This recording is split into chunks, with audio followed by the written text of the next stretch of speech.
नमस्कार, मैं हूं आपके साथ प्रज्ञा। स्वागत है आपका खबर संगम में। बुलेटिन की शुरुआत करें उससे पहले नजरें हेडलाइंस पर।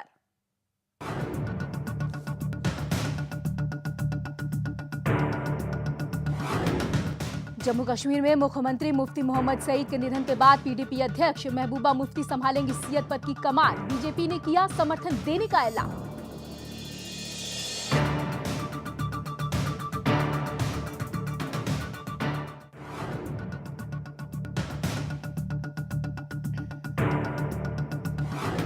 पठानकोट एयरबेस हमले के बाद भारत पाक विदेश सचिव स्तर की वार्ता पर विदेश मंत्रालय ने साफ किया रुख। कहा, दोषियों के खिलाफ कार्रवाई करे पाक, उसके बाद ही होगी बातचीत।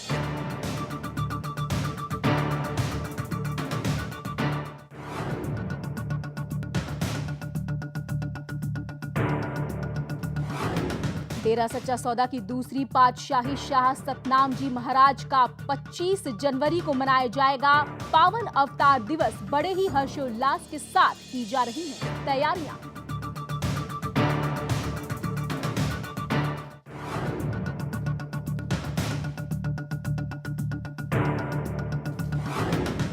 और ऑड इवन मामले में हाईकोर्ट को दिल्ली सरकार का जवाब। प्रदूषण स्तर की जांच के लिए 15 दिन का मांगा समय।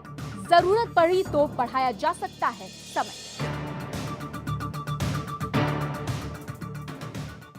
तो चलिए बुलेटिन की शुरुआत करते हैं और शुरुआत करते हैं सीधे जम्मू कश्मीर की खबर से। जी हां, आपको बता दें कि जम्मू कश्मीर में मुख्यमंत्री मुफ्ती मोहम्मद सईद के निधन के बाद अब पीडीपी अध्यक्ष महबूबा मुफ्ती नई मुख्यमंत्री बनेंगी। मिली जानकारी के अनुसार पीडीपी ने राज्यपाल को अपने नए नेता के रूप में महबूबा के नाम का पत्र भी लिखा है। राज्य में गठबंधन सरकार में सहयोगी भाजपा ने भी महबूबा मुफ्ती के नाम का समर्थन करने का फैसला किया है।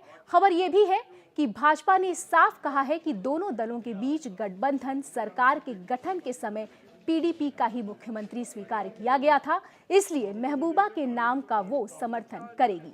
आपको बता दें कि महबूबा मुफ्ती राज्य की पहली महिला मुख्यमंत्री होंगी। भाजपा ने संकेत दिए हैं कि महबूबा के मुख्यमंत्री बनने के बाद भी नई सरकार के स्वरूप में कोई बदलाव नहीं किया जाएगा।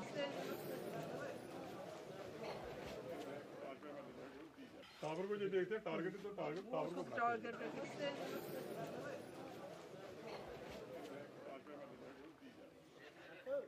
बाकी इन लोगों की जो। और वहीं पठानकोट एयरबेस हमले के बाद भारत पाक विदेश सचिव स्तर की वार्ता को लेकर विदेश मंत्रालय ने गुरुवार को सरकार का रुख साफ कर दिया है। जी हां, आपको बता दें कि मंत्रालय ने कहा कि पठानकोट आतंकी हमले के दोषियों पर पाकिस्तान की ओर से कार्रवाई होने पर ही बातचीत होगी। पठानकोट हमले ने सीमा पार से आतंकवाद की बढ़ती घटनाओं को फिर से सामने ला दिया है। उन्होंने ये भी कहा कि पाकिस्तान को लेकर भारत सरकार की पॉलिसी साफ है। भारत पाकिस्तान समेत अपनी सभी पड़ोसी मुल्कों से दोस्ताना संबंध चाहता है, लेकिन आतंकवाद किसी भी तरह बर्दाश्त नहीं किया जा सकता।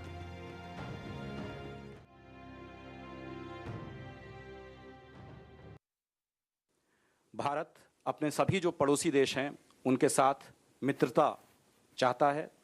हमने पाकिस्तान की तरफ भी मित्रता का हाथ बढ़ाया था, लेकिन इसका ये मतलब नहीं है कि हम क्रॉस बॉर्डर टेररिस्ट अटैक को बर्दाश्त करने के लिए तैयार हैं। पठानकोट पर जो हमला हुआ है, आतंकी हमला हुआ है, उससे क्रॉस बॉर्डर टेररिज्म पर एक बार फिर से फोकस हो गया है।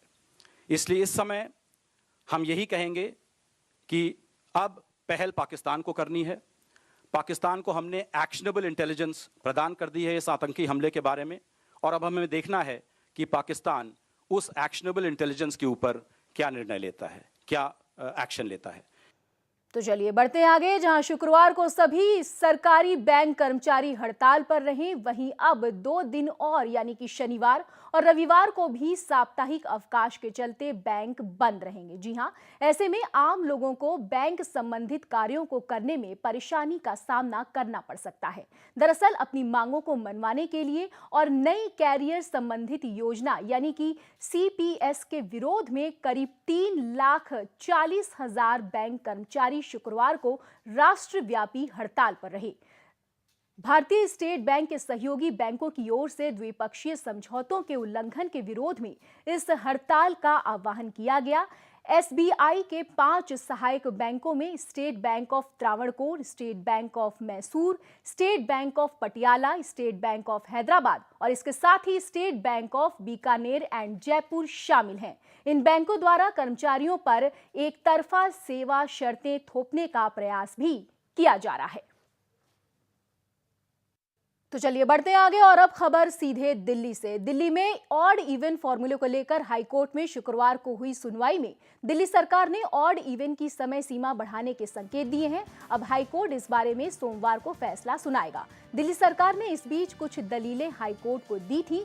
दिल्ली सरकार का कहना है कि जिस दिन मौसम साफ होता है उस दिन प्रदूषण थोड़ा कम होता है, ये कुदरती है। इसी के साथ दूसरी दलील थी कि मुंबई में समुद्र की वजह से तेज हवा होती है, इस वजह से वहां प्रदूषण कम होता है। दिल्ली के साथ ऐसा नहीं है।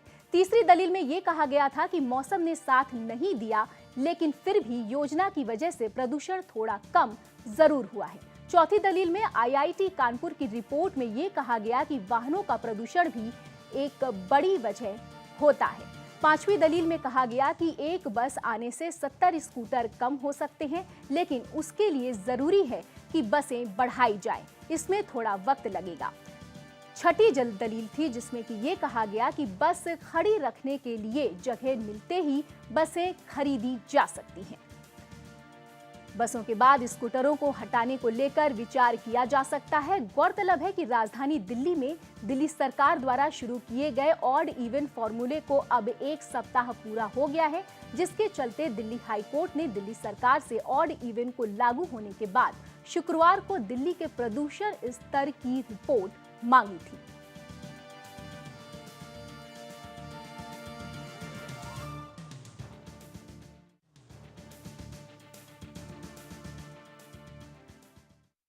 चलिए अब बात करते हैं बदलते मौसम के मिजाज की। जी हां, मौसम का मिजाज इन दिनों बदलता नजर आ रहा है। अगर बात करें आज की, तो पूरे उत्तर भारत में घने कोहरे के चलते वाहनों की रफ्तार पर रोक लग गई।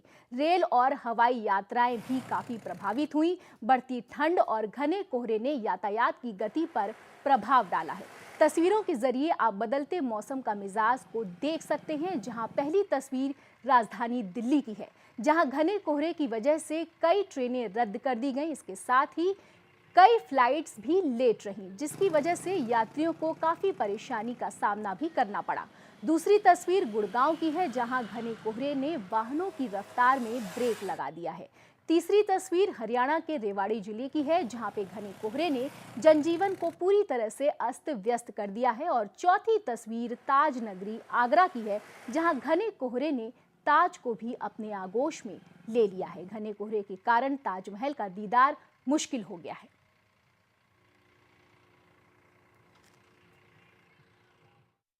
चलिए आगे बढ़ते हैं और अब बात करते हैं निर्मल गंगे की। जी हां, जहां एक तरफ पूरे देश में गंगा को स्वच्छ करने की मुहिम जोरों पर चल रही है, तो वहीं दूसरी तरफ देश की नदियों की पवित्रता और स्वच्छता बनाए रखने के लिए नए कॉन्सेप्ट पर मंथन भी चल रहा है।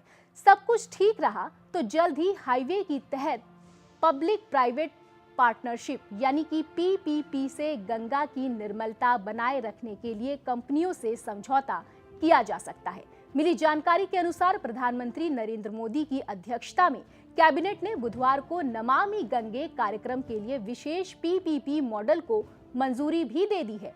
इस मॉडल के तहत सरकार द्वारा निजी क्षेत्र या केंद्र और राज्य के विभिन्न विभागों के साथ विशेष कंपनियां बनाई जाएंगी। आपको ये भी बता दें कि ये कंपनियां घरेलू और औद्योगिक क्षेत्र से निकलने वाले गंदे पानी पर काम करेंगी। इस कार्यक्रम के लिए विशेष तौर पर बनाए गए पीपीपी मॉडल के तहत सरकार 40% पूंजीगत निवेश कंस्ट्रक्शन लिंक्ड प्लान के अनुसार भुगतान करेगी, जबकि शेष राशि 20 सालों में सालाना भुगतान के रूप में दिया जाएगा।